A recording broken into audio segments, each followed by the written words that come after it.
Honorable viewers, Assalamu alaikum. আমি doctor ABM Nurul Amin কল্পনা হোমিওতে YouTube চ্যানেলে আপনাদেরকে স্বাগত জানাচ্ছি। আমি আজকে যে বিষয়টি নিয়ে আলোচনা করব সেটা হলো যে আপনার সর্দি, হাঁচি, কাশি। এই চ্যাপ্টারটা এত বেশি বড় যে যদি এটা নিয়ে সত্যিকারে আলোচনা করা যায় একটা বই লেখা যায়, কিন্তু সেতটুকু সময় তো আর এখানে হবে না। তো আমি তাই অতি সংক্ষেপে আপনাদের কাছে এই বিষয়গুলো তুলে ধরার জন্য চেষ্টা করব। তো আজকে যে আমি সেটা হলো যে আপনার যে আমাদের যে প্রথম যেটা হলো যে আমাদের সর্দি আপনার সবারই কম বেশি হয়ে থাকে। সর্দি হলে পরে নাক দিয়ে জল পড়ে, নাকের জল এমনভাবে পড়তে থাকে যাতে খুবই বিরক্তিকর, কাজকর্ম করা যায় না, সত্যি সব কিছুতে একটা বিশৃঙ্খল অবস্থার সৃষ্টি হয়। তো এবং সবসময় নাক মোছামুছি করতে হয়। তো এই জন্য আমরা যে ওষুধগুলো আমরা ব্যবহার করি সেটা হলো যে প্রথমে অ্যাকোনাইট 3x6 এই পাওয়ার দিয়ে ইউজ করি। সেটা হলো যে যদি হঠাৎ করে ঠান্ডা লেগে যদি আপনার সর্দি লেগে যায় বা মাথা ব্যথা করে, তখন আপনাকে অ্যাকোনাইট 3x বা 6x পটেন্সিতে ইউজ করলে আপনার সেটা চলে যাবে।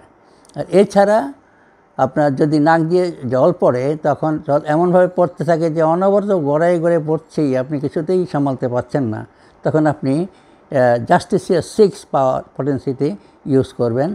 তো এইটা যদি আপনাকে আমি বললাম যে অন্তত যদি 6-7 বার ঘন্টা 2 পর ব্যবহার করেন, তাহলে দেখা যাবে সত্যিকারই আপনার নাকের পানি পড়া আস্তে আস্তে বন্ধ হয়ে যাচ্ছে এবং সত্যি জাস্টিসই আপনাকে জাস্টিস করবে বলে আমি মনে করি। এবং আমি এটাতে বহুবার আমি সবসময় এইটাই বেশিরভাগ ব্যবহার করে থাকি। এছাড়া আরও ওষুধ আছে, যেমন ধরেন আপনার এলিয়াম সেপাতে শুধু জাস্টিসিয়াতে শুধু নাকের পানি ঝরে, কিন্তু আপনার এলিয়াম সেপা হলো এটা পেঁয়াজ, এটা হলো রেড অনিয়ন থেকে তৈরি পেঁয়াজ কাটলে যেমন আপনার অনেকে দেখেন যে চোখ দিয়ে পানি পড়ে, চোখে দিয়ে আপনার চোখ জলে চোখ ঝাঁঝালো হয়ে যায়, চোখ থেকে পানি পড়ে, নাক দিয়ে পানি পড়ে, চোখের পানি নাকের পানি একসাথে হয়ে যায়। ঠিক সেই পেঁয়াজ এই হলো এলিয়াম সেপা। এই এলিয়াম সেপা যদি আপনি প্রতি 1 ঘন্টা পর আপনি সেবন করেন 1 ফোঁটা করে বা 2 ফোঁটা করে, আপনি দেখবেন যে আপনার সেই চোখের পানি নাকের পানি পড়া আস্তে আস্তে বন্ধ হয়ে যাচ্ছে। এরপরে দেখা গেল যে নাকের পানিটা যেই তরল যে নাকের পানির মতো ছিল, সেটা আস্তে আস্তে কিছুটা ঘন হয়ে আসছে। তো ঘন হয়ে আসে আপনার আস্তে আস্তে সেটা আস্তে আস্তে গড়িয়ে নাক দিয়ে আসে। যেমন শিশু যখন এরকম অবস্থায় পড়ে, দেখবেন যে অনেক শিশুর নাকে এখান দিয়ে গরম ইয়েগুলো আপনার যে মোটা হয়ে এই শ্লেষাটা আস্তে আস্তে নাক দিয়ে গড়িয়ে এখানে মুখে আসে। অনেক শিশু কিন্তু বাপ মা খেয়াল না করলে মুখে দিয়ে খেয়েও ফেলে। তো এই জন্য এইটার জন্য ওষুধটা হলো যে ন্যাট্রাম মিউর 30 পটেন্সিতে খাওয়াবেন। তাতে করে এই নাক দিয়ে পানি এই ধরনের মোটা করে গাঢ় পানি পড়াটা আপনার বন্ধ হয়ে যাবে এবং ঠিক হয়ে যাবে। এখন আমি আসি হাঁচির ব্যাপারে। হাঁচি আপনার সেটাও আরেকটা খুবই বিরক্তিকর এবং খুবই সমস্যা সংকুল। যেমন ধরেন এটা নিয়ে কোনো ইয়েতে আপনার কারো সমাবেশে যাওয়া যাবে না, বা কারোর সাথে করার সময় নাকে বন্ধ করে রাখতে হবে, কারণ এটা ভাইরাসের মতো। আপনার যদি ছিটা কারো গায়ে লাগে বা মুখে লাগে, সেটা ক্ষতিকর। এবং এই জন্য হাঁচিটাকে খুবই দ্রুত কন্ট্রোল করতে হবে। এবং এর জন্য ভালো মেডিসিন হোমিওপ্যাথিতে রয়েছে। সেটা হলো যে আপনার হাঁচির জন্য আমি যে ওষুধগুলো ব্যবহার করি সেটা হলো গিয়ে আপনার প্রথমে আমি যে হাঁচির জন্য ব্যবহার করি ইন্ডিয়াম 200 পটেন্সিতে আপনার ব্যবহার করি। 200 পটেন্সির নিচে হবে না। ইন্ডিয়াম INDIUM ইন্ডিয়াম ওষুধটা আপনারা যদি ব্যবহার করেন এবং এমন দমকা হাঁচি যে হাঁচি দিতে আপনি একবারে টায়ার্ড হয়ে যাচ্ছেন, তখন আপনি এটাকে সেবন করবেন। আপনি প্রতি ঘন্টায় 1 ডোজ করে খেতে থাকেন। দেখা যাচ্ছে যে আপনি সেই 6-7 ডোজ খেলেই পরে আপনার কাজ হয়ে যাচ্ছে এবং হাঁচি অনেকটা নিয়ন্ত্রণে চলে আসছে। তারপরে আস্তে আস্তে সময় বাড়িয়ে দিয়ে খেলে পরে বাকিটাও শেষ, আপনার হাঁচি বন্ধ হয়ে যাবে। এছাড়া হাঁচির আরেকটা ওষুধ আছে, যেমন বিক্রম। সেটা তো হাঁচি কাশি একসাথে হয়, নাকে দিয়ে দড়ির মতো লম্বা দড়ির মতো শ্লেষা গড়িয়ে পড়ে। এটা হলো বিক্রম, এটা 630 পটেন্সিতে খেতে হয়। তারপরে আছে ধরেন আপনার হাঁচির জন্য আর্সেনিক আয়োড। আর্সেনিক আয়োড একটা চমৎকার ওষুধ। এই ওষুধটা হলো যে আপনার নাক দিয়ে আপনার যে যেমন ধরেন যে আপনার দিয়ে যেমন নাকের পানি পড়ে এটা নর্মাল পানি পড়ে, কিন্তু আর্সেনিক আয়োডের যে পেশেন্ট আর্সেনিক আয়োডের নাক দিয়ে কিন্তু গরম পানি পড়ে, গরম পানি গড়িয়ে আসে এবং নাক জ্বলে। এটা হলো তার বিশেষ লক্ষণগুলো আর্সেনিক আয়োডের, যে নাক দিয়ে গরম পানি গড়িয়ে আসে এবং নাক জ্বলে এবং ঘন ঘন হাঁচি হয়। তো এই জন্য আপনি এই যে আর্সেনিক আয়োড 200 পটেন্সিতে আপনি ব্যবহার করতে হবে। 200 পটেন্সিতে আপনি দিনে 2 বার সকাল বিকাল যদি ব্যবহার করেন আপনার সেই সমস্যার সমাধান হয়ে যাবে। এই ধরনের যদি আপনার হাঁচি হয়, গরম পানি বেরিয়ে পড়ে বা নাক জ্বলে, এই লক্ষণে হাঁচির আরেকটা ওষুধ আছে, সেটা হলো যে স্যাঙ্গুইনারিয়া নাইট। এই স্যাঙ্গুইনারিয়া নাইটটাও হাঁচির একটা অন্যতম প্রধান ওষুধ। এটা আপনার এমন কিছুক্ষণ পরপরই দমকা হাঁচি হয় এবং আপনার নাক দিয়ে পানি পড়ে। আপনার দেখা যাচ্ছে যে অনেক সময় ডান নাক দিয়ে পানি গড়িয়ে পড়ে এবং পানি মানে সর্দিটা পানির মতো গড়িয়ে পড়ছে, এবং এই লক্ষণে আপনি স্যাঙ্গুইনারিয়া নাইট ব্যবহার করবেন এবং 630 পটেন্সিতে এই ওষুধটা ব্যবহার করলে আপনার এই হাঁচিটা বন্ধ হয়ে যাবে। এরপরে আমি যে আলোচনা করব সেটা যে কাশি আমাদের 2 ধরনের হয়। যেমন ধরেন একটা হলো যে কাশি 2 রকমের, একটা হলো যে শুষ্ক কাশি, একটা তরল কাশি। যেমন ধরেন যেই কাশিতে আপনার কোনো শ্লেষা থাকে না সেটা হলো ড্রাই কফ বা শুষ্ক কাশি বলি আমরা, আর যে কাশিতে শ্লেষা থাকে সেটা হলো তরল কাশি, সেটা হলো মানে আপনার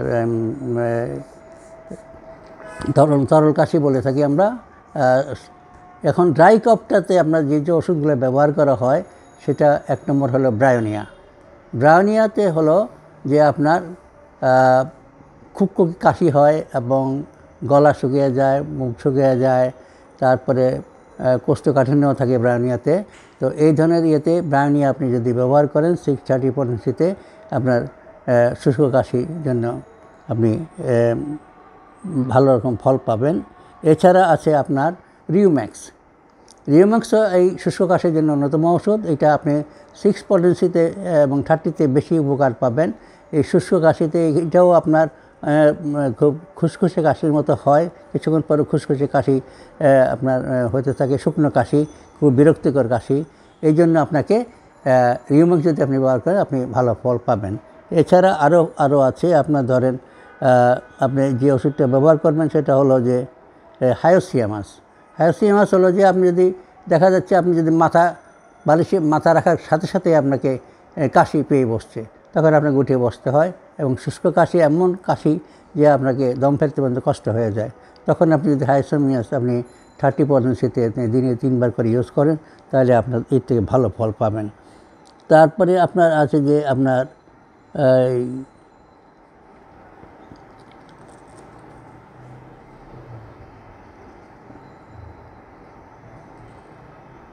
ফেরাম ফস হলো যে ফেরাম ফসে আপনার খুসখুসে কাশি আছে, সেটাতে হলো যে শুকনো কাশি, সেটাতে আমরা 6S পটেন্সি ইউজ করে থাকি এই খুসখুসে কাশিটার জন্য। তাতে করে হয় কি আপনার গরম পানি দিয়ে যদি 6টা করে ট্যাবলেট সকালে, দুপুরে, রাত্রে আমরা ব্যবহার করি তাহলে আস্তে আস্তে আপনার এই 7-8 দিনের মধ্যে খুসখুসে কাশিটা চলে যায়। তো এই খুসখুসে বা শুকনো কাশির জন্য আপনার যে ওষুধগুলো আছে তার মধ্যে আপনার ইপিকাকও অন্যতম। ইপিকাকে হলো যে ইপিকাক আপনার কাশি হয় এবং কাশি হতে হতে অনেক সময় বমি ভাব হয়, অনেক সময় বমি হয়েও যায়। এই জন্য এই ধরনের লক্ষণ যদি শুষ্ক কাশি থাকে আপনার, শুষ্ক কাশিতে আপনার ইপিকাক 630 পটেন্সি আপনি ইউজ করবেন।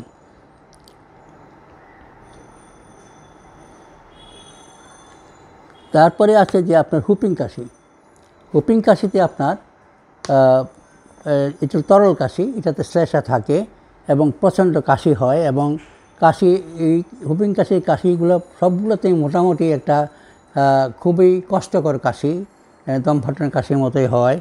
তো সেই জন্য আমরা এই কাশিতে ব্যবহার করি আপনার এই যে ড্রসেরা, সেটা এমন কাশি, কাশতে অনেক সময় শিশুও দেখেন যে একেবারে কাহিল হয়ে পড়তেছে, বিছনায় মাথা লাগাতেই পারতেছে না, সে আবার উঠে বসতে যাচ্ছে। এই জন্য আপনি ড্রসেরা যদি 6 পটেন্সিতে ইউজ করেন বাচ্চাদের জন্য, এটা খুবই মন্ত্রের মতো কাজ করবে এবং শিশু দেখবেন যে 2-1 ডোজ খেয়ে আপনি ঘুমিয়ে পড়বে, কাশিটা বন্ধ হয়ে যাবে। ড্রসেরা এই ধরনের খুপিং কাশির জন্য খুবই চমৎকার ওষুধ। এছাড়া আছে বেলাডোনা। খুপিং কাশিতে অনেক সময় কাশতে কাশতে অনেক রুগী মুখ টুক লাল হয়ে যায়, একেবারে মুখ লাল হয়ে যায়, মানে মুখ টুক ফুলে যায়, মানে দম ফাটানো অবস্থা। সেক্ষেত্রে আপনি যদি বেলাডোনা 200 ইউজ করেন, ব্যবহার করেন মাত্র 3 বেলা 200 2 বেলা 2 ফোঁটা করে, আপনার হুপিং কাশি এটা প্রকোপ কমে গিয়ে আস্তে আস্তে ভালো হয়ে যাবে। এছাড়া আরও আছে ল্যাকেসিস। ল্যাকেসিস সাধারণত এই কাশিতে 30% ইউজ করবেন। এই 30% ইউজ করলে হবে কি, যে 30% ল্যাকেসিসের রোগী কিন্তু দেখবেন যে মুখটা কাশতে কাশতে নীল হয়ে যাচ্ছে, বেলাডোনা লাল হয় আর ল্যাকেসিসে দেখবেন মুখটা নীল রং ধারণ করতেছে। তো এই ধরনের পেশেন্ট হলে পরে আপনি ল্যাকেসিস বেশি না, 3-4 ডোজের বেশি 2 ঘন্টা 3 ঘন্টা পর পর দিবেন, খুব স্বল্প মাত্রায় আপনার রোগী ভালো হয়ে যাবে। তারপরে ধরেন আপনার এইটাতে আরও আছে, যেমন ধরেন স্যাঙ্গুইনারিয়া আপনার সম্বুকাস বাচ্চাদের জন্য একটা চমৎকার ওষুধ। সেটা হলো যে আপনার এমন কাশি হয় যে কাশতে কাশতে বাচ্চাদের দম বন্ধ হয়ে আসে এবং নাক ব্লক হয়ে যায় এবং নিঃশ্বাস নিতে পারে না, মুখ দিয়ে নাক দিয়ে নিঃশ্বাস নেওয়া কঠিন হয়ে যায়। এবং সেক্ষেত্রে আপনার সম্বুকাস 6 বা 30% আপনি যদি বাচ্চাদের খাওয়ান এবং আপনারও যদি এই ধরনের সমস্যা থাকে আপনিও খেতে পারেন, তাতে করে আপনার এই নাকবন্ধ ভাবটা চলে যাবে। এছাড়া আপনি আরও ওষুধ আছে ক্যালিব্যাক্রম, যেমন আমি একটু আগে বলেছি। ক্যালিব্যাক্রমের লক্ষণটা হলো যে আপনার এই ক্যালিব্যাক্রমের কাশিতে আপনি শুধু ওই শ্লেষাও পড়ে এবং 18 শ্লেষা থাকে এবং খুব প্রচণ্ড কাশিও হয়, শ্লেষাও পড়ে। তো এই ক্ষেত্রে এই সমস্ত লক্ষণে আপনি ক্যালিব্যাক্রম ব্যবহার করবেন। তারপর আরেকটা হলো যে ব্রঙ্কিয়াল অ্যাজমার জন্য আছে, যেমন ধরুন অ্যান্টিম টার্ট আপনি 30-100% ইউজ করবেন। ব্রঙ্কিয়াল অ্যাজমার তো এইটা আমরা ব্যবহার করে থাকি। ব্রঙ্কিয়াল কাশিতে আপনার অ্যান্টিম টার্ট খুবই অত্যন্ত মূল্যবান ওষুধ। আমি ব্রঙ্কিয়াল অ্যাজমা, ব্রঙ্কিয়াল কাশি বা ব্রঙ্কিয়ালে আপনার এই অ্যান্টিম টার্টটা আমাদের খুবই উপকারে আসে এবং রোগীদের খুবই উপকারে আসে। এটা আপনি যদি 3 ঘন্টা পর পরে খেতে পারেন বা দিনে 3 বার করে খেতে পারেন 2 ফোঁটা করে, তাতে করে আস্তে আস্তে আপনার এই ব্রঙ্কিয়াল কাশিটা বা ব্রঙ্কিয়াল অ্যাজমাও আস্তে আস্তে দূর হয়ে যাবে। তারপরে আরেকটা আছে ওষুধ আপনার হিপার সালফারের লক্ষণটা হলো যে আপনি যদি ঠান্ডা বাতাস আপনার গায়ে লাগে বা কোনো বাতাস গায়ে লাগে, তখনই দেখবেন যে আপনার কাশির প্রকোপটা বেড়ে যাচ্ছে। বাতাসটা গায়ে লাগলেই কাশির প্রকোপ বেড়ে যাচ্ছে।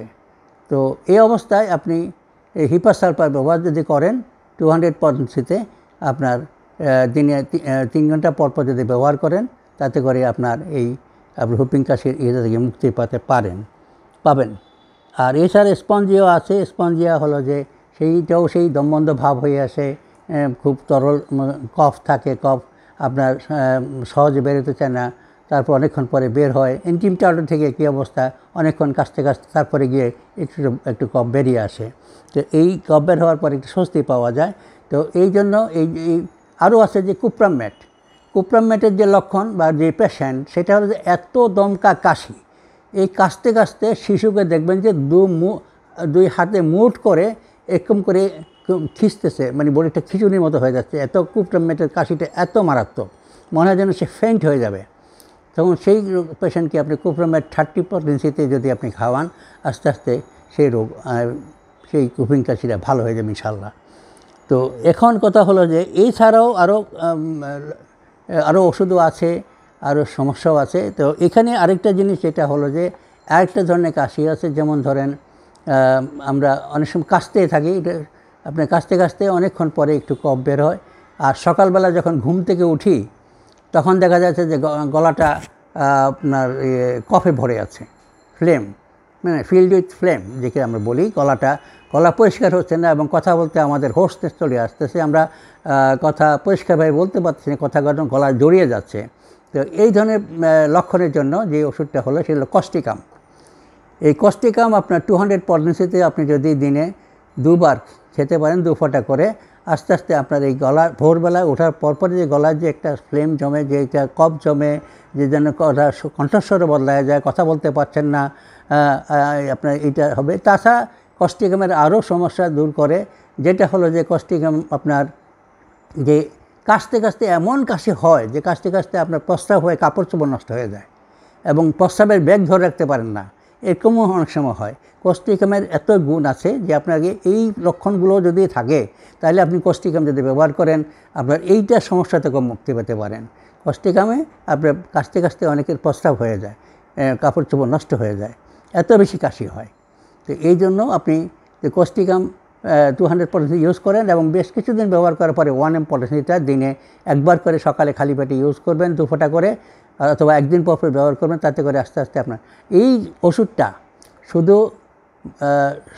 সর্বসাধারণের জন্য নয়, যারা বিশেষ করে সিঙ্গার, গায়ক বা কণ্ঠশিল্পী, বক্তা, তাদের কণ্ঠস্বর সবসময় পরিষ্কার রাখতে হয়, বা যারা ঘোষক ঘোষিকা বা আপনার যারা অনুষ্ঠান সঞ্চালন করেন তাদের কণ্ঠস্বর ঠিক রাখার জন্য কস্টিকাম অত্যন্ত জরুরি ওষুধ এবং অনেকে এটা ব্যবহার করে থাকেন। এই কস্টিকাম একটা গুরুত্বপূর্ণ মেডিসিন কণ্ঠশিল্পী, বক্তা, অনুষ্ঠান সঞ্চালক, মঞ্চ যারা পাবলিক প্লেসে বক্তৃতা করেন তাদের সবার জন্য। এছাড়াও কস্টিকাম ছাড়াও আপনার কণ্ঠশিল্পী, বক্তা এবং আপনার সঙ্গীতশিল্পী যাই বলেন, এদের জন্য আরেকটাও ভালো মেডিসিন আছে জার্মানির। এগুলো সবগুলো মেডিসিন আমি যা আজকে টোটাল আলোচনা করলাম সবগুলো কিন্তু জার্মানির হতে হবে। জার্মানির যদি না হয় তাহলে আপনার সব ওষুধ খাওয়া কিন্তু কোনো বেকার যাবে, কোনো কাজ হবে না। জার্মানির ওষুধ যারা পিওর ওষুধ না হলে পরে আপনার এই ওষুধগুলো আপনার ভালো হওয়া সম্ভব হবে না। এই জন্য বলছি আপনি যত ওষুধগুলো আমি নাম বলেছি সবগুলো ওষুধ কিন্তু জার্মানির হতে হবে। আর এইখানে আরেকটা যে ওষুধের জার্মানির কথা বলছি সেটা একটা প্যাটেন্ট ওষুধ, এটা হলো R45, রিকোয়েগের R45। এটাও আপনার সঙ্গীত শিল্পীদের জন্য বলাই আছে ওখানে। তাই সঙ্গীত শিল্পী, বক্তা বা আপনার অনুষ্ঠান ঘোষকেরা যারা আছেন, যারা মানে পাবলিক প্লেসে কথাবার্তা বলেন এবং একটা পরিষ্কার কণ্ঠস্বর প্রয়োজন সঙ্গীত সাধনা করতে, সঙ্গীত শিল্পী হতে, সঙ্গীত পরিবেশন করতে, তাদের জন্য R45 একটা ভালো মেডিসিন এবং এটা তাদের জন্য অনেক উপকারে আসবে। তো আজকে আমি এই ব্যাপারে যতটুকু সংক্ষেপে কথাগুলো বলে গেলাম। তো আমি আশা করি যদি আপনার এই ভিডিওটা যদি ভালো লাগে তাহলে অবশ্যই এটাকে আপনার শেয়ার করবেন, লাইক দিবেন এবং সাবস্ক্রাইব করবেন, বেল আইকনটি প্রেস করবেন। আপনাদের সবাইকে ধন্যবাদ জানিয়ে আমি আজকের মতো এখানেই শেষ করছি। আল্লাহ হাফেজ।